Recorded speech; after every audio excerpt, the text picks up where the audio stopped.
Hola, ¿qué tal? Hoy te saludo desde aquí, desde el Tirol, en una fría mañana de diciembre y estoy caminando por un valle de alta montaña. A ver si se puede ver aquí.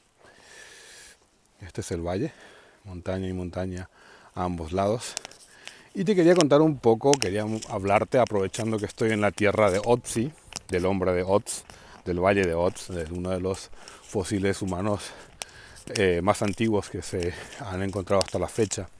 Y quería hablarte un poquito de la relación que existe entre la comida, la gastronomía y los seres humanos. Yo cocino desde hace muchísimo tiempo, incluso desde antes de dedicarme profesionalmente a la cocina, como lo estoy haciendo ahora. Estudié cocina, como seguramente ya sabes, pero me dediqué mucho tiempo al mundo del vino. Soy sommelier y me encanta el vino. De hecho, si me sigues desde hace tiempo, sabes que tengo varios podcasts en donde, cuando los podcasts todavía no eran famosos, no eran populares, en donde hablo de vino y de todo lo que tiene que ver con esa maravillosa bebida. Pero bueno, por motivos que en un principio eran ajenos a mi voluntad, pero que ahora agradezco que se hayan presentado, me dedico ahora mismo a la gastronomía. Soy chef en un hotel aquí de la zona. Eh, y quería hablarte un poquito, lo que te decía, sobre la relación que existe entre la gastronomía y la evolución del ser humano tal y como lo conocemos hoy. Como te dije, yo cocino hace mucho tiempo. Me acuerdo que me emocionaba mucho cuando era joven y veía los programas de Arguiñano o de Roberto Ángeles, ¿no? Decía, ostras, cómo me gustaría cocinar como esta gente. La primera receta que hice, de hecho, la tengo muy presente en mis recuerdos. Fue un paté de higadillos de pollo. Lo hizo doña Clara en la tele y yo vi esa receta y me pareció una cosa increíble. Me pareció increíble poder reproducir un plato que nosotros comprábamos. En la sociedad en la que yo vivía, pues la gente compraba paté. y, y yo pude hacer algo muy similar en sabor, en aspecto, en aroma, en todo, en mi casa, con la ayuda de una cocina y de una licuadora. Y me encantó. Me gustó mucho poder recrear eso. Lo que sentí, la verdad que me cuesta bastante encontrar palabras para describir lo que sentí en ese momento. Pero fue una mezcla de muchas cosas. Y de ese tiempo, de eso pasó mucho tiempo. De hecho, pero hasta ahora sigo cocinando la misma receta. O sea, me marcó tanto eso. El saberme capaz de hacer eso. El poder hacerlo y el poder recrear eso produjo algo muy interno, algo muy intenso, que como te digo, no puedo describirlo con palabras. Eh, los antropólogos hablan de que el ser humano empezó a cocinar sus alimentos, bueno, en este caso era el Homo erectus, ¿no? Hace unos 170 mil años. De hecho, estudios de la Universidad de Tel Aviv eh, apoyan esto, ¿no? Porque tienen restos fósiles de un pescado encontrado en esa misma zona, en la zona del actual Israel, Palestina, que data más o menos de esa edad, ¿no? De 170 mil años atrás. ¿Por qué sabemos que está cocinado y no que se haya quemado en un incendio? Pues porque los rastros de pirólisis que tienen los restos son compatibles con una cocción lenta y controlada, ¿no? Entonces, por eso sabemos que quizás el ser humano viene cocinando sus alimentos hace unos 170 mil años. Lo cierto y lo concreto es que cuando el ser humano empieza a quedarse, empieza a ser estacionario, empieza a cultivar sus alimentos, ya no sale a cazar su comida, sino que su comida crece ahora en corrales, ¿no? es cuando empieza a crear. De hecho, dicen que cuando el hombre ya tiene cubierta todas sus necesidades y ya no tiene que salir detrás de un alce o detrás de un mamut, pues empieza a pensar, creó sociedades, empieza a crear dioses, empieza a pensar, ¿no? Porque cuando el hombre empieza a tener sobreproducción, o sea, controla su producción porque tiene alimento constante al cultivarlo o al criarlo, lo que ocurre es que tiene que preocuparse también por conservar sus alimentos. Esta conservación, pues, se da con muchos métodos, no solamente con la cocción. La cocción quizás era el más destructivo de todos, ¿no? O sea, cocinas y tienes que comer el alimento en un corto periodo de tiempo, porque si no, de cualquier manera, va a terminar pudriéndose. Entonces, la forma en la que el ser humano preserva sus alimentos, quizá la primera de esas formas fue agregándole sal, ¿no? Que también es compatible con esta zona, porque en Austria hay muchas minas de sal. Pero bueno, también en toda la cuenca del Mediterráneo siempre se obtuvo sal por evaporación. El hecho es que conservar los alimentos, ya sea con sal, con humo, deshidratándolos, o incluso en el caso de la cerveza con lúpulo, o en el caso del vino con azufre, el hecho de conservar por más tiempo estos alimentos, lo que hizo fue modificarlos también, ¿no? El vino, pues, al criar un vino, al meterlo en madera, no solamente prolongamos su vida útil, por decirlo de alguna forma, que de hecho esa es el principal motivo en un comienzo, transportarlo y preservarlo, pero también vamos aportando sabores que ahora mismo nos gustan, ¿no?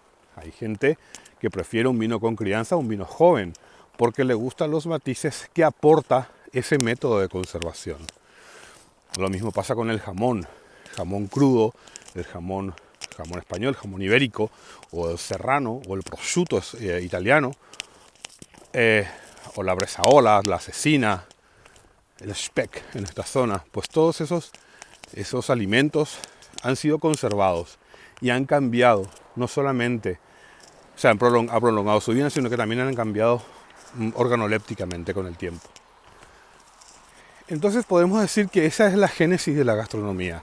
Ya no es simplemente alimentarse de un producto, sino que es obtener placer del producto que vamos a consumir. Porque a fin de cuentas la gastronomía no es solamente nutrirnos, que también por supuesto, sino que es disfrutar con lo que nos está nutriendo. Susan Herculano, que es una investigadora brasileña, tiene un bonito artículo que también lo voy a poner aquí abajo en la descripción, en donde establece una relación entre el tamaño del cerebro humano y la capacidad de procesamiento de datos que tiene el cerebro con el hecho de empezar a cocinar nuestros alimentos. Ella dice que, y esto es contrastable evidentemente porque es una evidencia, es un hecho, que el cerebro humano es un órgano muy poco eficiente, que gasta demasiados recursos al alcanzar el nivel de desarrollo y de complejidad que tiene. Entonces ella dice que puede establecer un paralelismo entre la cocción de los alimentos, la reducción del intestino, la reducción de los dientes y tener una dentición mucho menos potente, y la obtención de recursos extras para comenzar a desarrollar un cerebro que era mucho más eficiente dentro de su ineficiencia, ¿no? Al desarrollar un cerebro que podía procesar muchísima cantidad de datos y que, a pesar de consumir tantos recursos. Ella dice que el ser humano, cuando empieza a cocinar sus alimentos, pues paulatinamente, por selección natural, pues el intestino va reduciendo de tamaño.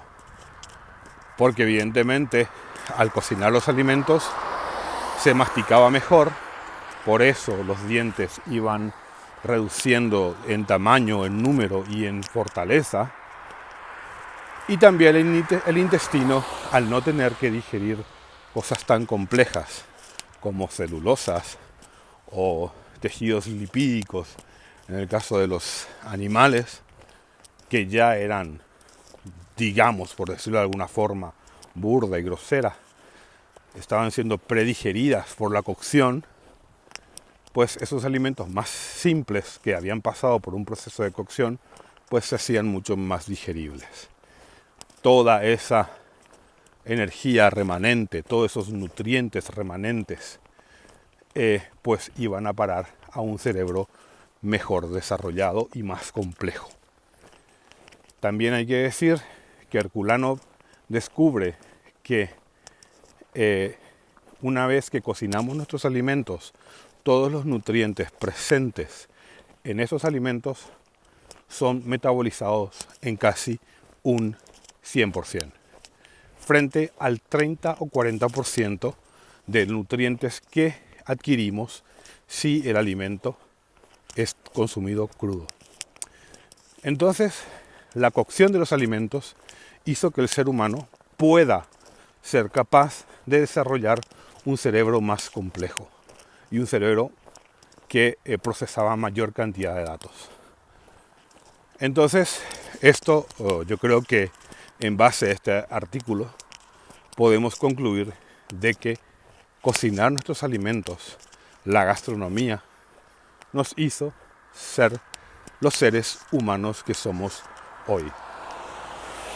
Sin ella, quizás no hubiéramos alcanzado el grado de complejidad que tenemos ahora evolutivamente.